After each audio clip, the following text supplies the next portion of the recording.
नमस्कार, आप देख रहे हैं हिंदुस्तान न्यूज़ नेशन, जहां हम सच को आपके सामने लाने के लिए प्रतिबद्ध हैं। मैं सुरेश। आज हम एक ऐसे मुद्दे पर बात करेंगे जिसने पूरे मीडिया जगत को झकझोर कर रख दिया है। सच बोलने की सजा, पत्रकार दीपक पंडित की गिरफ्तारी पर उठे बड़े सवाल। क्या निष्पक्ष पत्रकारिता पर हमला लोकतंत्र के चौथे स्तंभ को कमजोर करने की कोशिश है? जनपद लखीमपुर में वरिष्ठ पत्रकार दीपक पंडित को प्रशासन द्वारा फर्जी मुकदमे में फंसाकर जेल भेज दिया गया। यह केवल एक संयोग है या फिर सच बोलने वालों को चुप कराने की एक सोची समझी साजिश? इस रिपोर्ट में हम आपको बताएंगे दीपक पंडित की गिरफ्तारी का पूरा घटनाक्रम, प्रशासन पर उठ रहे सवाल और उनकी सफाई। क्या पत्रकारिता को दबाने की साजिश है? न्याय की लड़ाई, अगला कदम क्या होगा? क्या प्रशासन निष्पक्ष पत्रकारों की आवाज़ दबाने की कोशिश कर रहा है?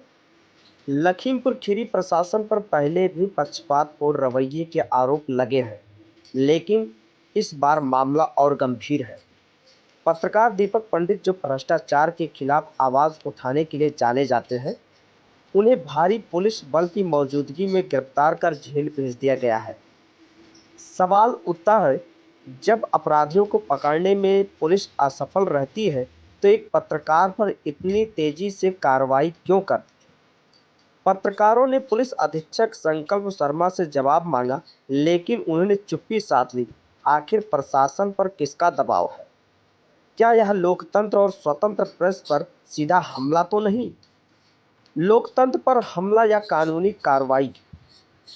जब सरकारें आलोचना सहन नहीं कर पाती तो क्या वह अपने विरोधियों को कुचलने के लिए कानून का दुरुपयोग करने लगती हैं? या सिर्फ दीपक पंडित की गिरफ्तारी नहीं बल्कि पूरे स्वतंत्र मीडिया पर हमला है?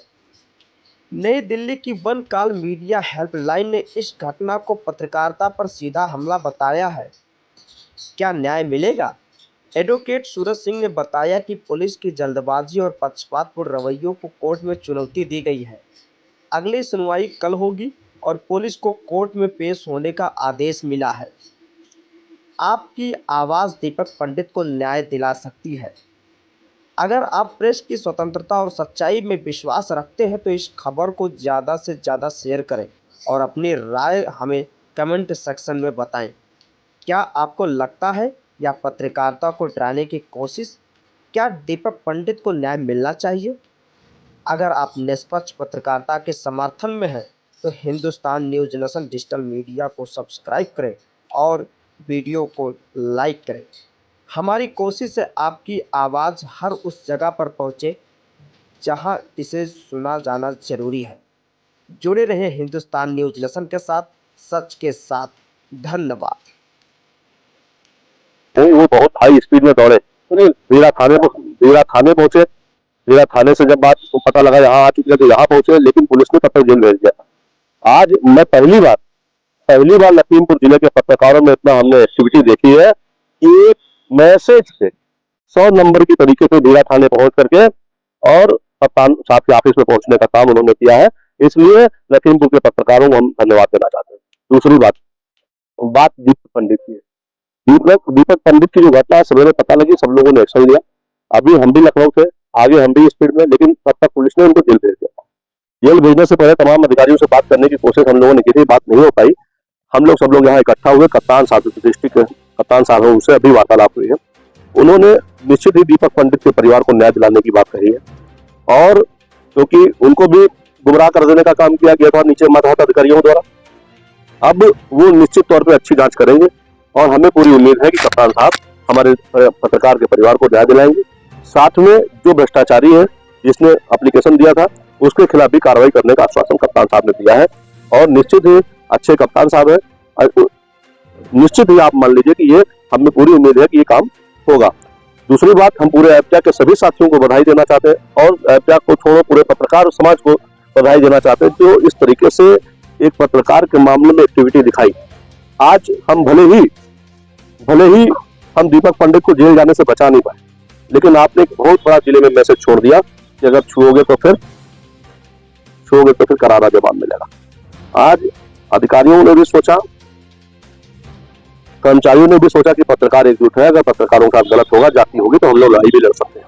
हम लोग मुख्यमंत्री से मिलने लखनऊ जा रहे थे, तब तक हमारे अधिकारियों से बात हुई, कप्तान साहब मिलने को तैयार हो गए। जब कप्तान साहब मिलने को तैयार हो गए, अपना पक्ष रखे तो उन्होंने सुना, अच्छे आदमी थे, अच्छे ढंग से सुना। जब अच्छे ढंग से सुना तो आश्वासन मिला कि हाँ काम हो जाएगा। उम्मीद भी हुई, वरिष्ठ पत्रकार नंद कुमार मिश्रा जी भी हमारे साथ थे। तो स्थितियां हम लोगों ने लड़ाई लड़ी, लड़ाई लड़ने की कोशिश की, लड़ाई लड़नी नहीं पड़ी, लड़ाई की शुरुआत में ही आप लोगों ने जीत हासिल की। भले ही हम दीपक पंडित को हम बचा नहीं पाए मौके पर, लेकिन उम्मीद है कि 1-2 दिन में दीपक पंडित हमारे बाहर होंगे और पुलिस भी सहयोग करने का काम पूरी तरीके से करेगी। पुलिस से भी ये उम्मीद है और हमारे पत्रकार बंधु इसी तरीके से एक्टिव रहे, क्योंकि आज दीपक पंडित के साथ मामला है, कल किसी और के साथ हो सकता है। अभी साथ में मीडिया के माध्यम से नंद कुमार मिश्रा जी के सामने हम सभी को बता दें, अभी राघवेंद्र वाजपेयी वाले मामले में हम लोग एक बड़ी लड़ाई लड़ेंगे, क्योंकि सबको लगता है, प्रशासन को लगता है, शासन को लगता है कि राघवेंद्र वाजपेयी का मुद्दा खत्म हो गया, अच्छा लग रहा है ना। लेकिन जब तक मैं जिंदा हूँ तब तक पत्रकार का मुद्दा खत्म नहीं होने वाला। जब तक मैं जिंदा हूँ, जब तक हमारे शरीर में सांस चलेगी, राघवेंद्र वाजपेयी का मुद्दा अभी मैं केवल इंतजार कर रहा हूँ पुलिस खुलासा करे। उसके बाद अगर खुलासा परिवार को सही लग रहा है तो ठीक है, अगर गलत लग रहा है तो मेरे पास पूरे प्रदेश के पत्रकार संपर्क में हैं और वो निश्चित ही ये मान लीजिए कि माहौली कूच का हम लोग ऐलान करेंगे। आप लोग भी ग्रुप पे नजर बनाए रखिएगा, सोशल मीडिया पे नजर बनाए रखिएगा, बिना बुलाए आइएगा, क्योंकि आज दीपक पंडित राघवेंद्र वाजपेयी को मत देखिए, ये आप अपने को देखिए, ठीक है। क्योंकि अगर मैं वो गलत करेगा वो जेल जाए, ठीक है, जो गलत नहीं करेगा वो जेल जाएगा, नहीं गलत, इसके लिए लड़ना पड़ेगा, ठीक है। बहुत बहुत धन्यवाद आप सब आए, बहुत बहुत